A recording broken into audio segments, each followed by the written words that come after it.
This is Awareness Explorers.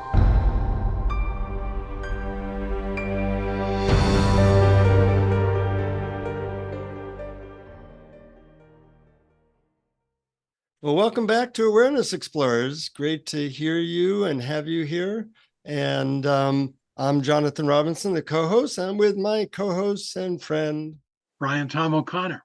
And we are with a special guest today that I am very excited about because I really love his work.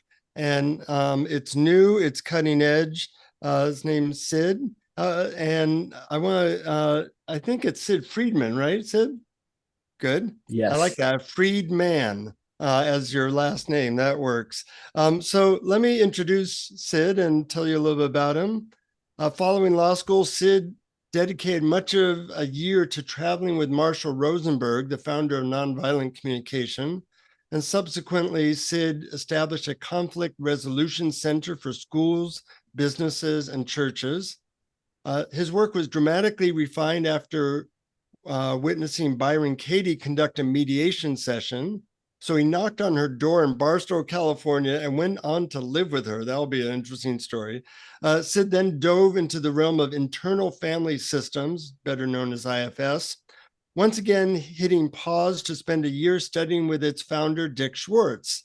And Sid's work strives to serve to extend the inspirational legacy of Byron Katie, Marshall Rosenberg, and Dick Schwartz. And to experience Sid's work, you can visit effortlessifs.com. Welcome to Awareness Explorers, Sid. Oh, thank you, Jonathan. This feels unreal, having watched pretty much every one of your podcasts of you and Brian. Wow, that's I'm not sure we've done that, Brian, but anyways, it's great to have you. You know, I've come across your work in various ways. You offer a lot of stuff for free. Your website is filled with information. And what I love about it is it kind of combines a lot of different systems into a very simple approach to being our best human selves. And one of the things that I like is that you go into the part of us that's our true nature, which could be called peace or love or acceptance, and also the parts of us that resist that get triggered in daily life. And I'm wondering if you can give us a background as how you blended these two things. It's really was lucky. I got to spend this time with Marshall Rosenberg with this nonviolent communication. And nonviolent communication, this helps us hear the innocence and beauty in everything that's human.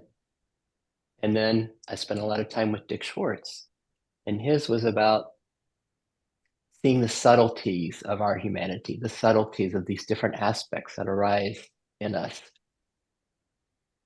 And then also there was Byron Katie, who was just this depth of love, this depth of, what you were pointing to, what we call the self in IFS, this beingness, this completeness, this okayness that's always here. And it's like, okay, let's bring them together.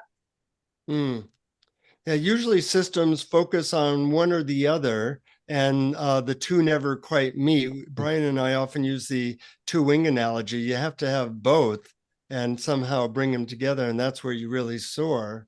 So what's been the receptivity to trying to bring them together? Do people get it, or do you have to explain it, or how's that process been going? Well,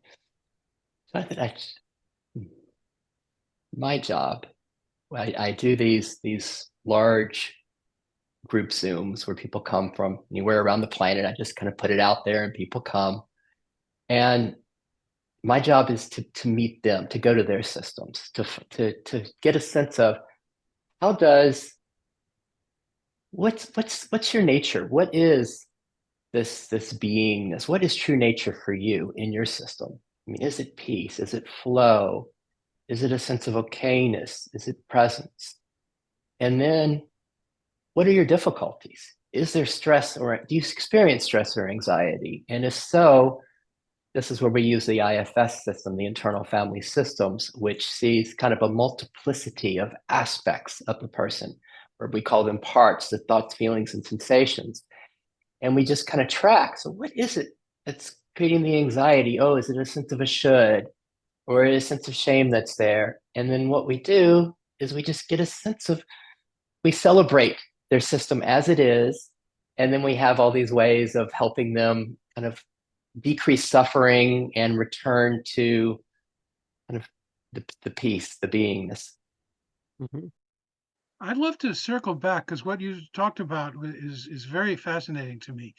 You started out with IFS, internal family systems, and I was wondering if you could expand upon it for our listeners who may not know about it. When you studied with Dick Schwartz, what is the premise of internal family systems, and then how does your effortless IFS differ? Thank you, Brian. IFS is really, there's a sense of sky and the weather. The sky is what we, the beingness, or however we find, whatever our nature is for each of us. Again, the peace, the love, the connectedness, the flow, the okayness. And there's a sense that it's always here, that it just gets obscured. And the weather are the thoughts, feelings, and sensations that come and go. And the magic of IFS, and this is the classic IFS, the gift of this Dick Schwartz's work, is he labels the thoughts, feelings, and sensations that arise as parts. And where this is so useful, if we can see, gosh, I really need to do this, or like I did that wrong. If we can hear it as parts of us, then we're aware of it from the sky. And so we can rest as this fulfillment, in contrast to the parts, where the parts they're kind of managing. The parts are trying to manage our experience, right? The sense of the person. And then there's this beingness that's just here.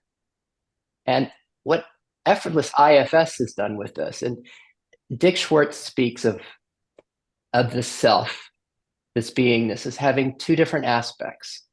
And he'll call them particle and wave. And the idea is beingness that has an agency, a sense of doing. And then there's the beingness that a lot of your guests are focused on, which is more of the sense of just this ever presence. And the focus of effortless IFS is, what does this practice look like if self is entirely beingness, if it's an awareness practice and not a doingness practice? And the idea is it's to complement our doingness practices, our psychological healing practices, our spiritual practices. Well, I love your focus on self, because most of us think of an individual personality, and we often narrowly define that. And I find, just in my own experience, when I expand and include more in my experience, other than this person has these wants and these desires, and include all that I'm experiencing, then my sense of myself, of the true nature, expands and becomes more inclusive. And for some mysterious reason, it seems to engender qualities like peace and love. And in a matter of fact, I think you talk about the primary qualities of peace and love and happiness, as absence of peace being absence of resistance, love being absence of separation, and happiness being absence of lack. And I really Yes. find that quite a beautiful description. We have three views in effortless IFS, and that's the core of the first view. And how we do this, it's all about the relationship of the parts to this beingness. And the inquiry, it's to get into the nature of that for each of us. What is the nature of beingness? Which maybe we can just use the word for fulfillment for it. I know you gentlemen like that, happiness for it, but let's say it's fulfillment. Mhm. And really feeling into that. And a lot of my work in this first view, it's just the discernment between this, that just what you described, Brian, the absence, this is the absence of lack, the absence of separation, the absence of resistance, this fulfillment, and getting to know that, and then being able to more subtly discern that from any sense of want. If we notice the voices that arise in us, most of them have a sense of wanting. In the Buddhists will call it desire and aversion or resistance. And what we do in this work is we become more subtly aware of that, and then it becomes like learning to ride a bike, where the system finds their balance as this beingness, and then we become more subtly aware when it starts to fall in one direction towards a sense of lack or want. And then in this first view, it just finds it learns. It learns to be able to, it learns balance, just like we did on the bike. It learns balance as this being, these words that we love, this fulfillment. One of the things I find that's helpful in people getting it is you guiding somebody through from being stuck or identified with a part, especially a part that might be causing suffering, and kind of leading them back to the place of fulfillment or contentment or happiness. And one of your methods, and I like that you have a lot of different really unique methods, is connecting with the longing of a self. So today I was trying to get something done, as I often am. and there were many obstacles in the way, people obstacles, email obstacles, technological obstacles. So I found myself getting increasingly frustrated, which has happened once or twice in my life before, or once or twice in the last few minutes, either one. But so I'm wondering if you can, through guiding me through this, what you call longing process, what that would look like so people have a better understanding of it. Nice. Well, let me ask you first, Jonathan. What is that arising in? What would you describe as the nature of beingness, that this field that you're in right now? Is it a sense of, is it peace? Is it openness? Is it stillness? I like to use the metaphor, it's arising in a field of silence. Nice. So there's this silence that's here. And then in the silence, and the game is, this is where it takes some practice, like a sport. The game is kind of simultaneous awareness of the silence, perhaps as a background. And then is this voice that's in there, gosh, I've got to get this done. I need to get this done. Mm-hmm. And the first question is, can you see both? Can you be aware of the silence and this precious part of Jonathan that's trying to take care of him? It'll be, if I get this done, I'll be able to relax and I get to go do the show. Mm-hmm. Yeah. I can be aware of them both now. Nice. And so the first thing we might do is being aware of the contraction in this part, in this want, and to notice if it seems alone, or if there's maybe even a sense of awareness that it's arising within the silence, that there's silence here, that there's presence here. Normally it feels alone, but now that you point me in that direction, I can be aware of it arising in the silence. And then this is where there's the marriage, because my work is really the marriage of IFS and NVC. And this is where we just listen a little deeper here to that part. We listen for it, and we ask, like, we just wonder, what is it really longing for by getting the work done? What is it longing for? And what do you find?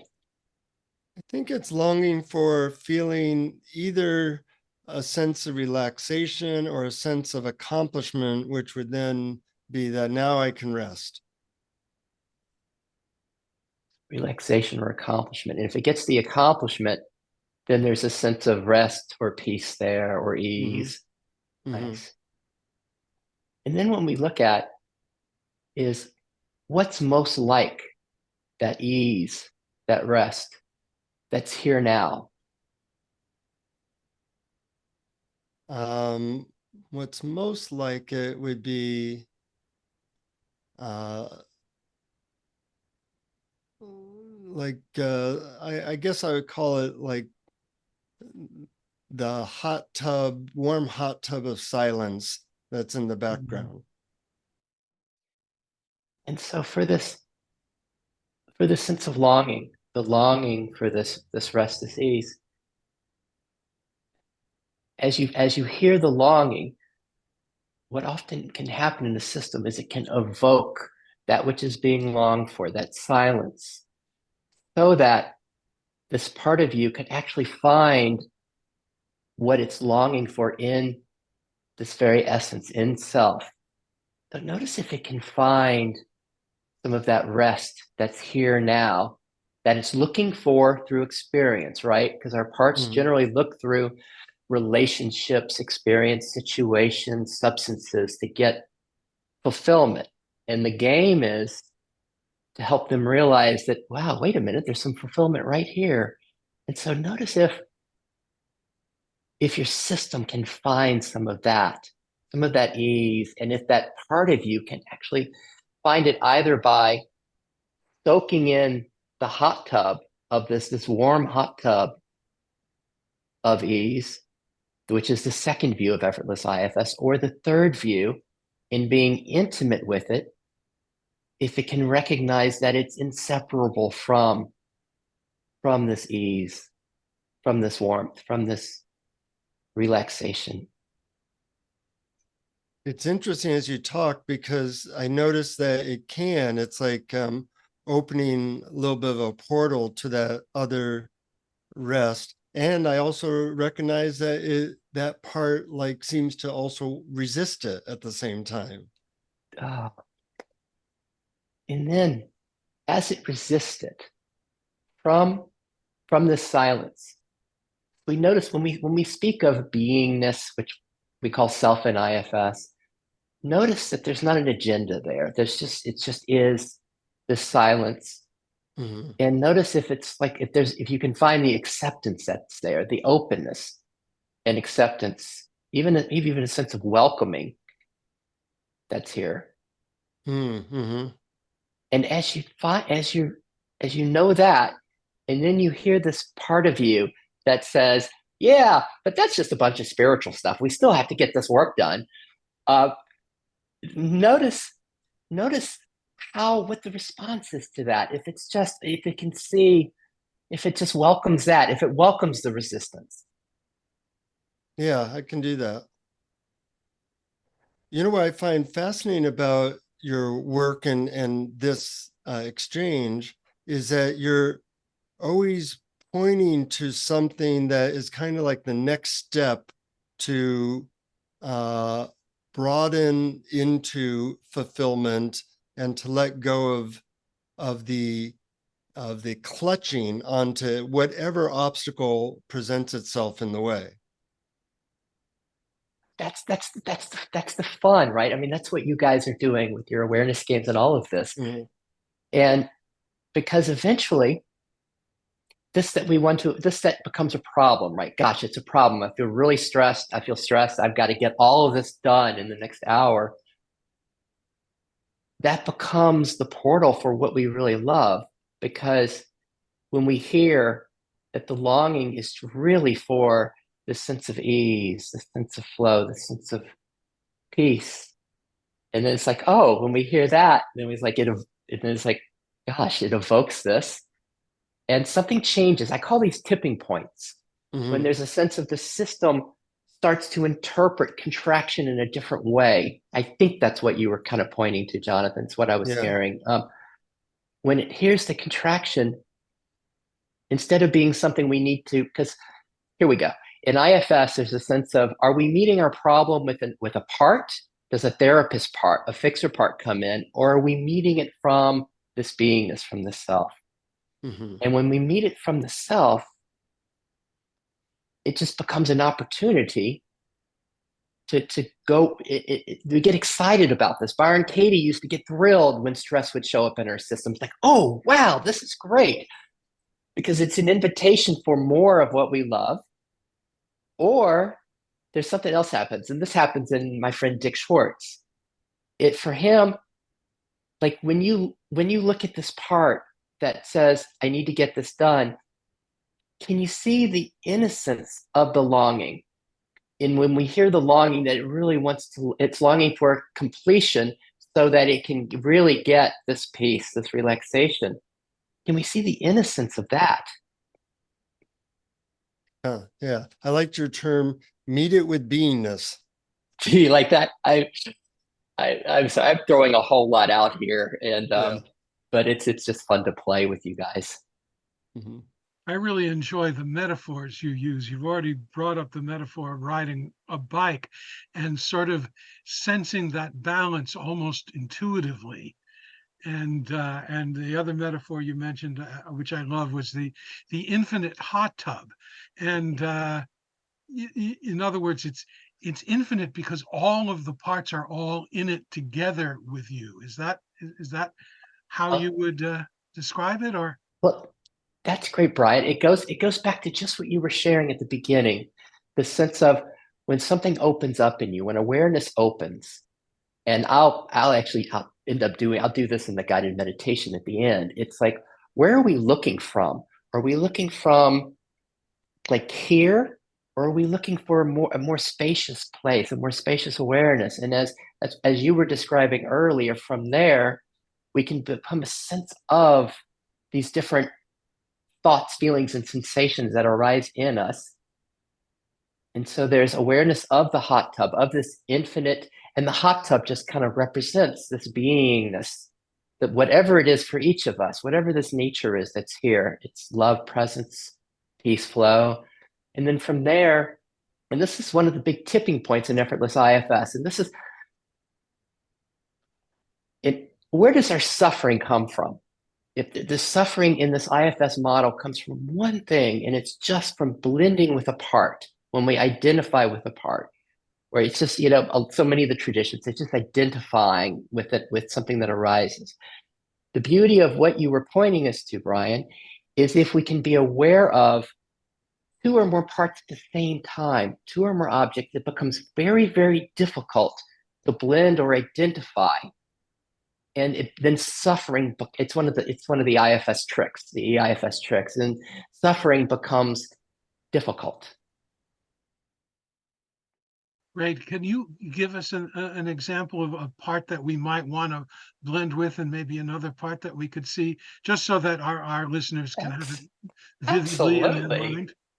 Absolutely. So as I was sharing with you guys, I haven't done a lot of this. And I mean, you two are, you're big celebrities in my world. And so there's a part here that wants this to be useful to your audience, that really wants it to be you guys at the end of the meeting to be like, gosh, I'm really glad we had Sid. This is useful for our listeners. And then, so there's that's here. And there's also,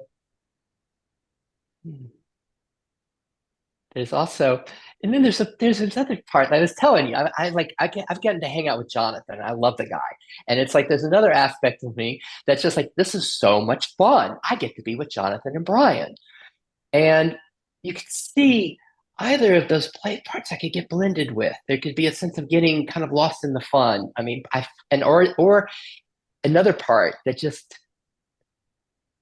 wants to do a good job. Like this is what I love. This is my life. What I'm sharing with you guys, this is my life. And it's a sense of wanting to fully represent it. And if I blend with any of those parts, the one that wants to do a good job, we'll start feeling anxiety here, right? Am I doing it right? If we start thinking about the audience, blending with that part, there'll be a sense of kind of going into projecting what's being heard. And if I get lost in the fun of being with you guys, I'll lose, and so there's a sense of an awareness of all of those. And this is the sport we practice. It's a sport for us. It's like practicing a sport, to just open the awareness to be aware of these. And by doing that, I'm not blending. And then let me just say one more thing with this, because in classic IFS, these often show up as polarities. Like this part of me that wants to do a good job, and then we'll have a polarity come up, like, oh, Sid, you're doing great. It's going well. And then another part be like, oh my gosh, but look at your hair. And can you believe what you just said? And we'll have these two parts. And this is what freezes a lot of systems. A lot of people get caught in the polarities, the yes and the no. And then what happens, it becomes crazy making. You go back and forth. Yes, I'm doing great. No, oh my gosh, I did that. What we do in Effortless IFS, we zoom out so we can be aware of at least both sides of the polarity, and ideally even more, like a whole constellation of parts. And then it becomes a different game. Yeah, that's Good another one of description. your great description. And another one of your great metaphors, the sky and the constellations and the planets, which you just mentioned. I love that. I've enjoyed, Sid, your sophisticated use of labeling things to make them more discernible or more real. Like, for example, labeling a part with a name, or labeling, you have something called 3 descriptive words that describe the self. I'm wondering if you can talk about the value of labeling and how you use that. I love it. But what I love about it is when people working with people and their ownership of it, they're using it. Like what I'm fascinated by is how this beingness that you all celebrate with all these beautiful guests, and you celebrate and you share and you talk about it in all these different ways. You talk about it as happiness and joy and peace. In having people identify how it shows up for them. Like when you're with your beloved, like I love working with people in relationships. In a relationship, what do you find there? Is there the connectedness? And then what's when you're at peace, when you're in nature, or when you're with your child, or when you're filled with love, what do you find there? And then we find, and then what we're interested in is what obscures it. Like, for example, when I work with people in relationship, it's like, what's the ideal? We all want that honeymoon love to last forever. And what I'm going to suggest is that is our nature. What it touches is that it gives us a beautiful glimpse. Brian likes that. And so then we're interested in what obscures that. What is it that obscures that? And those we call our parts. And then what I do is I'd have people label it. Oh, is that a should part in you? The one that says, my partner should do this differently, or I should do this differently. Is it an achiever part? We need our life to look like this. Is it a critic? Or is it in IFS, we call the vulnerabilities? And kind of, there's a healing aspect to this work, right? So many of us still have remnants of contraction in our system from our childhood or from younger days. And we call those exiles in IFS. And so for some systems, there's a sense of, I get scared. When she looks at me that way, I get scared. And we notice when that fear gets touched, it obscures the bliss of connectedness that's there with our partner. And so then the game becomes doing just what we did earlier. Can we be aware of all of that? And then we look to heal it in our system. And then in Effortless IFS, we have these 3 views for kind of working with the parts. And you mentioned the 3 views. You mentioned that the first view is resting and abiding as the self, and that the second view is including all the parts, like becoming aware of the planetarium or the infinite hot tub. And I believe that the third view is becoming more intimate with what arises. Is that correct? You're right on, Brian. And getting a sense that nothing is separate from beingness. You Yes. want to go into the third view a little? I'd love to. Can I just add an addendum to the second view? Oh, please do. So the reason I love this, and the reason why this has been, I think, well received in the IFS community, is the second view, the sense of the parts resting in the hot tub. The nice thing about it is So many of us, we're used to our healing occurring during a session, during a workshop, during a meditation, right? And so what happens with the second view, as our system starts to recognize, just like we did with Jonathan, the sense that silence is here, there's silence here. And as we get to know more this beingness that's always here, and this is, I think this goes across all the spiritual traditions. There's a sense of this ever presence of whatever we call it, the isness, the beingness, the self. And we call it the self in IFS. And as we get intimate with it and discover that it is this, it's an acceptance, it's a welcoming. It's in a group Jonathan and I do, we call it causeless okayness. That's there. And then what's really cool is that our healing, the sense of coming home, starts to happen in the background. Because as contraction arises, as parts arise, there's a sense that they're arising in that space. And there's a sense of they're just soaking, if we use the metaphor of the hot tub, they're soaking in this warm hot tub of being, of acceptance.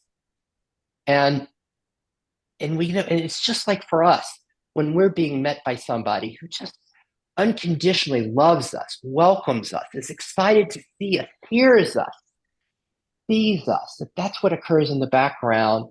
And that's, I just wanted to say a little bit more, because the second view is really the core of this work for most people. And that's where the healing occurs. And one last thing with it, and this is the magic of, this is why I use the NVC, but when I use that NVC word, what I'm really saying is just hearing what we did with Jonathan, hearing the longing. So as these parts are soaking, there's also the awareness starts to hear what is being longed for. And perhaps it's already here as a default, because that's what becomes interesting. What are our default qualities of this beingness? Is it silence like it's Jonathan? Or maybe it's happiness and fulfillment that we experience in Brian, this bubbling of love, this love that's there. But then some parts are like, yeah, whatever, happiness, love. I need to be heard. I need to be seen. Or I need connectedness. I love connectedness, a sense of unity that I find with my friends or with my beloved. I long for that. And as we hear that longing, that's what we were doing with Jonathan. So that happens in the second location as well.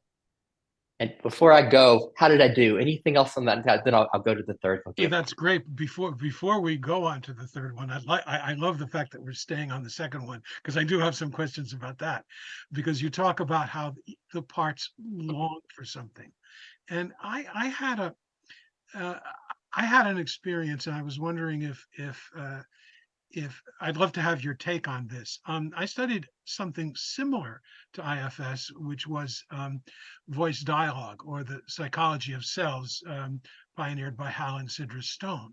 And they call it the different selves, like the inner critic, the inner child, etc. And the key discovery that I made was that, let's say you have a self, or in your case, you might call it a part that is like really critical of you, and it's always saying that you did something bad.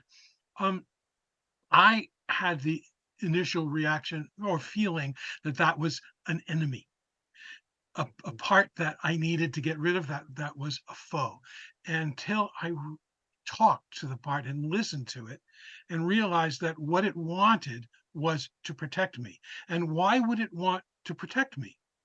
Because it loved me, which is totally different from an enemy. So I was wondering if that kind of concept is similar in your EIFS system. It's bullseye, Brian, bullseye. First, we become fascinated by the seeing it as an enemy. We can all relate to this. The critic that says you did it wrong, you should do something different. There's something wrong with you. I mean, they become really harsh. And then we'll hear a part that says, well, this is an enemy. We don't want this one around. I'm very uncomfortable when it's here. So we notice that which reacts to it. And in a lot of systems, there are a few parts that react to it. There might be like this protective part, and then there might be a vulnerability that hears the criticism. It's like, oh my gosh, And so we notice that. And then just what you're sharing, like in voice dialogue, it's a little different, and this happens in classic IFS. Like we do more of this in classic IFS, where we focus on hearing the part and actively hearing that. We don't do that in effortless IFS. We try to, because it's an awareness practice, but we try to even go a little deeper. We try to hear, instead of hearing it speak, which I did a lot of voice dialogue along the way as well. We listen for, what is the longing of that part? This critic, what is it? Like you say, it wants to protect us. It's really wanting, let's say it wants safety. It really is longing for safety, right? And when we hear that, and when we hear that, just notice something changes that you're saying. And like, notice that's when I describe that we see the innocence and the beauty of our parts. Yeah. Beautiful. And then with that, there's the possibility, and Brian, I see this in you and from your work, there's a sense of, we can even like, in seeing the innocence and beauty of our parts, we can almost fall in love with them because we can see the preciousness of them, right? This part, it's there, this one that's yelling at me and saying, Sid, you're an idiot, you're messing up, which is like, oh, that's such sweetness in how it's trying to protect me. And this really does open. This is really the journey that we're exploring in the effortless IFS, which I believe we're all doing in our practices, is that. Great.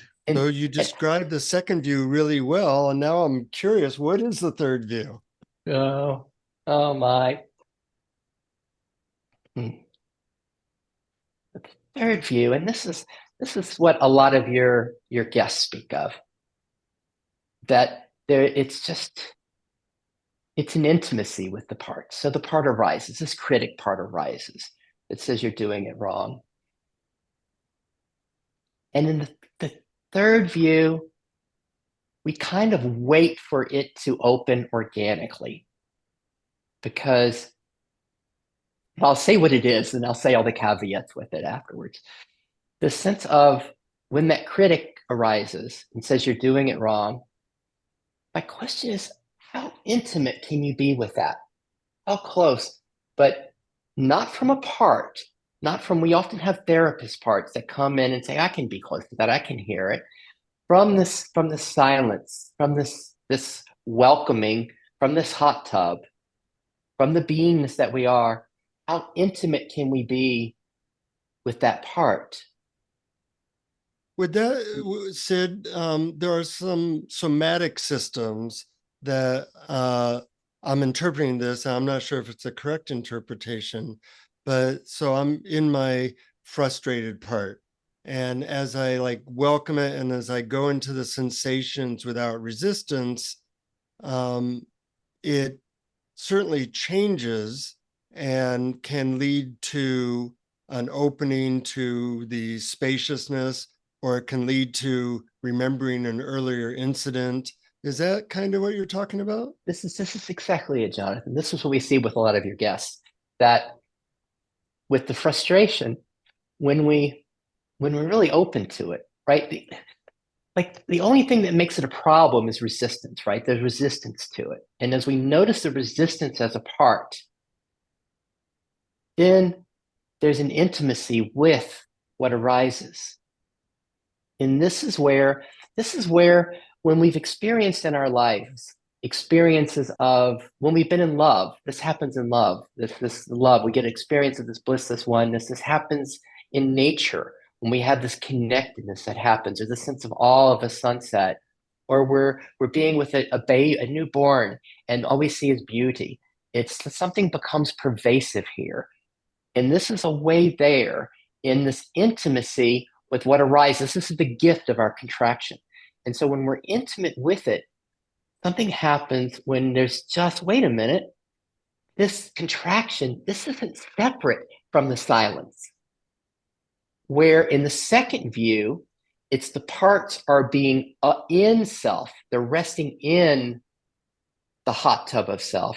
In the third view, what is found is that they are of self. And then it's the inseparableness. And this can happen it happens with intimacy, and it can also happen as we do the kind of the NVC version of this, and just noticing what the part's longing for, the frustration. What's being longed for? And then like we ask, what's most like that, which is here now, and the part finds, wait a minute, there's peace right here. Like in the contraction, there is fullness, or there is fulfillment in the lack. How are we I'm doing? busy, I'm busy taking lots of notes because there's so much subtlety and exquisite information in how you put this all together. Your thoughts, Brian? I see a definite correlation with what you just described and our awareness practices. I mean, we first separate from the content of awareness and look at awareness itself, but then we turn around and look from awareness and see that all of our experience is made of awareness. It's not separate from awareness. So when you describe that becoming intimate with all experience reduces the sense of separation between things, that really resonates with me. And this happens organically. This is where you can watch people in the IFS journey when they're kind of early on and as they've been doing this for a while, because the parts obscure this, and the parts are scary, right? It's like, for me, just like you guys, I've been working on a way to make this fun and not like a psychological process or a spiritual practice. And it's like, to me, it's like I loved sports. I used to love sports, but it's like at first when we're playing a sport, it's like when playing soccer, it's like you're scared the ball's going to hit you and it's going to hurt.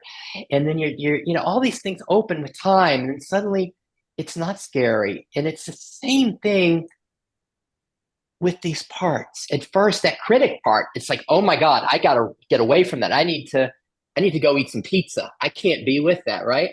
But then eventually, as we become more, as we become more comfortable being with the parts, and as the parts lose some of their charge, as the system starts to recognize that silence or happiness or fulfillment is here, the parts are less holding, less grasping, and then they become less scary in time. And then eventually, and this is where it's organic, eventually the system can do what you guys do. It's this intimacy with the parts. And then systems, they stop using, we stop using even the second view, and we're just the third view. It's just this intimacy with everything arises, but that takes a long time. And so we don't focus on that in our work, because then it brings up a spiritual achiever, like, oh, I should be like Brian and Jonathan. And then that just obscures us.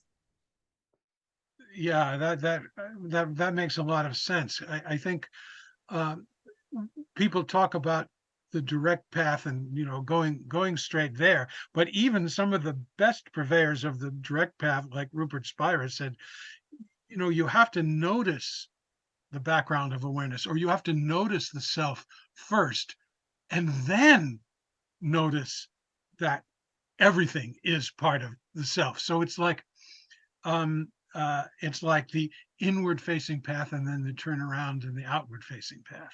Beautiful. And so I don't know if I can say this, but it's like I really do see this as all the direct path for each of these views. The first view is just, it's just abiding as our beingness, just going right there. And the second path, the beingness is still there, but we're not doing, right? There's not a sense of a progressive path of getting somewhere. There's a sense of we're resting as the beingness, which is the infinite hot tub, and we're aware of the parts, and they're just getting to soak in this. And so there's no achieving, there's no place we're going. The system's just healing itself. And the third view, just like you said, the outward facing path, the tantric path, this then includes everything, is it just eventually, as the parts become, in IFS, we call them unburdened, the sense of losing their charge, and they just become unburdened parts. There's a sense of they return to the connectedness. And that's the tantric, where everything is this being, everything is nothing separate from the beingness. You've covered so much, and this is like mind-bending and great, Sid. Is there anything that you haven't covered that you feel like is important to talk about before we do a meditation? Oh gosh. First off, I got to tell you guys, it doesn't get any more fun than this. I literally could do this for hours with you two. Mhm. There's such gratitude. This is what I love. So I have two things, Jonathan, and thank you so Uh, much for asking. The first is, even though we're talking about this as an inner process, the sense of being with our parts and seeing their innocence and being a sense of relaxing, coming home and finding this peace that's here. I want this to be so ordinary because it does. The cool thing is to watch people as they do this, and suddenly they've been doing this for a while, and they're like, "Wait a minute, the world has changed. The world has changed. People have become so much kinder. Oh my God. I start crying when I see people. People say it's like the beauty, you see the innocence in others. And I know, oh my God, this is just a bunch of spiritual talk. But I want to suggest this is what's real. That if we, in order to be, what we find is that the external is just a reflection of how we are with our parts. That as we become more and more loving of what happens inside of us, it just gets reflected because then we see the same innocence. As we see the innocence in our parts, we see the innocence out there. And that's what I get excited about. So that was one thing I wanted to share because I'm really about making this real and not some spiritual thing, real life. And that's why I do it a lot in relationships and then this will transition. And then also I try to make it fun. And this is where I'm in transition, where I've been doing all of this as Zooms, and I put it out through the IFS community, the NVC community, and just every week I do 3, 4 big community Zooms. Everyone's invited. They're all free. And most of my work is free. And then I have some private sessions for private clients on the side. But I try to make it fun. And one thing, and I think I'm going to do this in the meditation. We'll see if this works in the meditation, is I do it as a dance party, is how it's been coming through Sid. The idea of the beings is the background, and the parts get to come. They get to have a party thrown for them. And I guess that's my invitation. And one of the things I just love about the two of your works is that all the creative ways of playing with this, 'cause play, the word play, is that a part or is it self? Could play be our nature, the sense of flow? I work with athletes, and it's a sense of just helping them find the flow. I work with artists, the same thing. What obscures the flow? What obscures that in relationship? What obscures the love? This gets to be real life. It's nothing spiritual. It's just if you can find what this underlying nature is for you, and then we get to become aware of our parts and see how our parts obscure this. And as we get clear of that, we become more and more the flow, the love, the peace. And I guess that's why, as you guys know, I just love this work. I love it. It's my life. And I'm just so grateful for the chance to get to talk to you two who inspire me so greatly, have inspired me along this journey. How's that, Jonathan? That was great. Likewise, you're inspiring me. I want to put a shout out to our listeners at your website, effortlessifs.com. Has a lot of information. It's free. It's great. Anything you want to add to that? I had like one more thing. Thank you for sharing that, Jonathan.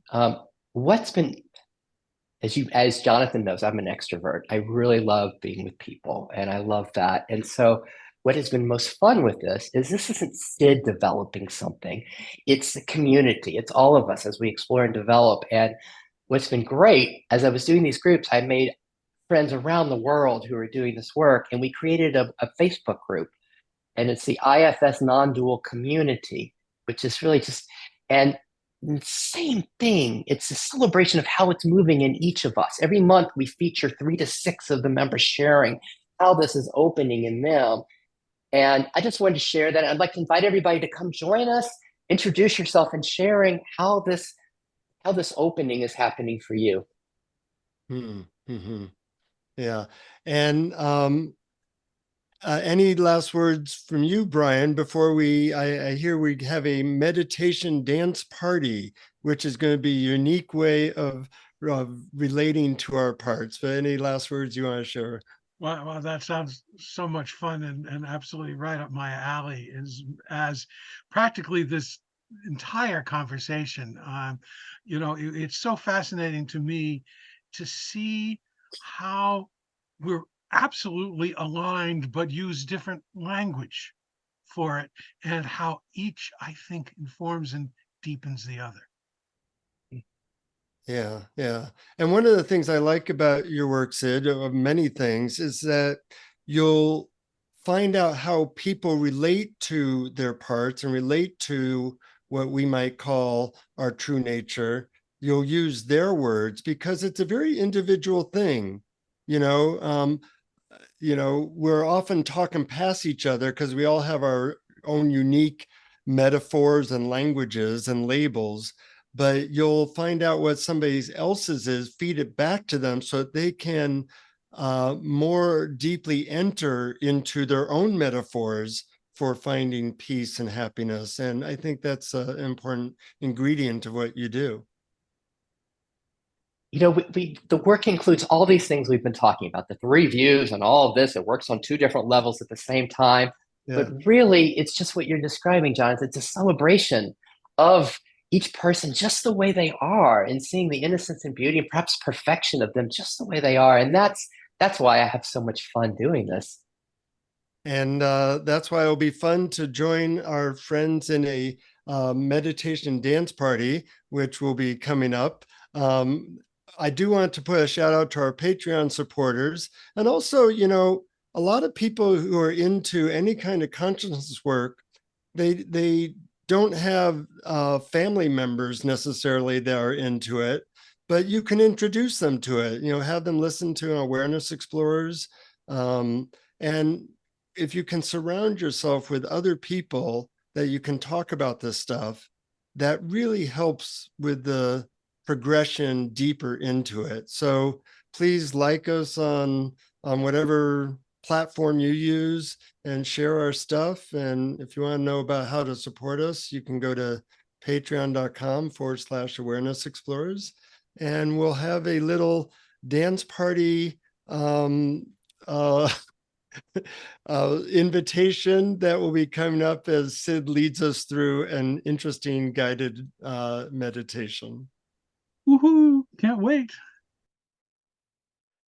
Hello. In this meditation adventure, you'll have an experience of everything Jonathan, Brian, and I were exploring in the interview. We'll start by going inside and noticing how beingness appears for you and the precious expressions of life in you, the thoughts, feelings, and sensations. We'll get to know beingness as the dance floor and the expressions as dancers. And then we'll turn on some music and we'll have a dance party. What? So here we go. Let's start with just noticing our bodies and the softness of our breath.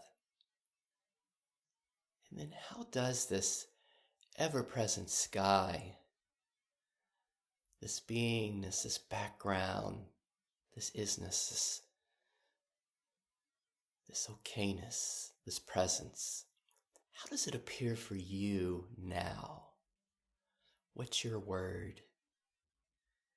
In the interview, we were using words like silence, stillness, peace, okayness, flow, safety, acceptance. What's your word? So as you find this, what's that like? What's the somatic experience of this beingness? This is our dance floor. This is the space that welcomes everything that arises, that accepts. It's this openness. So as we know this dance floor, it's our first tipping point to know the ever-presence of beingness. What's arising in your space? How is this preciousness of life moving through you? And Here we just notice the thoughts, feelings, and sensations. And we label those, or just label those in our interview as parts, just to be aware of them. So what are your dancers? What are your expressions right now? As you become aware of them, can you see them almost like it's a theater with a stage and the dancers are on the stage? What's arising for you? Is there an understanding part, an aspect that's making sense of all of this as a dancer? Can you see that? Is there an achiever or a pusher? Is there a critic, perhaps with shoulds? Is there a skeptic? I don't know about this. Is there a vulnerable expression?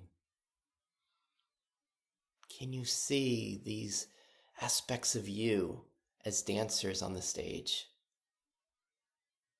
Lovely. That's our second tipping point, called simultaneous awareness, being aware of more than one arising at the same time. And in our life, in this model, we know suffering simply as identifying or blending with one arising. And if we can be aware of more than one at the same time, suffering dramatically decreases in our systems. And then from here, as we're aware of the dance floor, the welcoming, the beingness, and aware of the dancers, can we notice that our dancers are being held? They are on the dance floor. There's a sense of being welcomed by the dance floor, being accepted, being celebrated.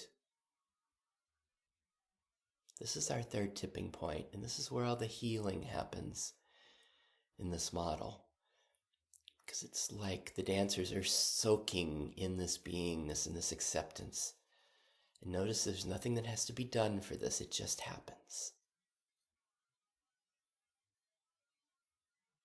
And from here, as you notice the dance floor and the dancers, what's the difference between the two? As we notice this beingness, this okayness, this peace, this welcoming, what's the nature of that? Can you find that there's an absence of lack here, an absence of resistance? Some people call it a fullness or fulfillment. What's your word for beingness? And then in contrast, what's the nature of these arisings? Can you find that there is a consistency and a sense of wanting, even if it's a very, very subtle wanting? What's the contrast between the two? That's our fourth tipping point, contrasting nature. Then as we notice these dancers, what is it that they want? What is it that they're longing for? And as we listen closely, can we hear that what they're longing for is ultimately a quality of beingness, an acceptance, a being seen, a being heard, a sense of safety, a sense of flow, a sense of okayness? That's our fifth tipping point, as we hear what the true longings are that arise within us. And then from there, what do we notice that's here now in the dance floor, that is being longed for by our dancers? What's here now? Is there peace here? Is there okayness here? Is there acceptance here? Is there welcoming? Is there safety here? That's our sixth tipping point, recognizing what's here now. And then we notice in this beingness, in this dance floor, is there an intimacy with what arises here? Is there an intimacy with these dancers? How intimate are you with the dancers? And can you notice the edges of your capacity for intimacy? That's the seventh tipping point, as we become aware of this intimacy as well as that current capacity. And then in this intimacy, if I ask you, how are you? If I ask you now, how are you? Notice your response. That this response either goes to a sense of fulfillment, okayness, absence of lack. It goes to a beingness. I'm okay, I'm fine, I'm happy, I'm peaceful. Or the how are you goes to one of the dancers. There's a sense of some kind of subtle wanting. Just notice that. This is our 8th tipping point. And it's just this sense of noticing as our sense of identity shifts back and forth from beingness to parts. And then our last one, from the spaciousness, from this dance floor, from this beingness, as we're aware of the dancers, how do we see them? How do we see the thoughts, feelings, and sensations that arise within us?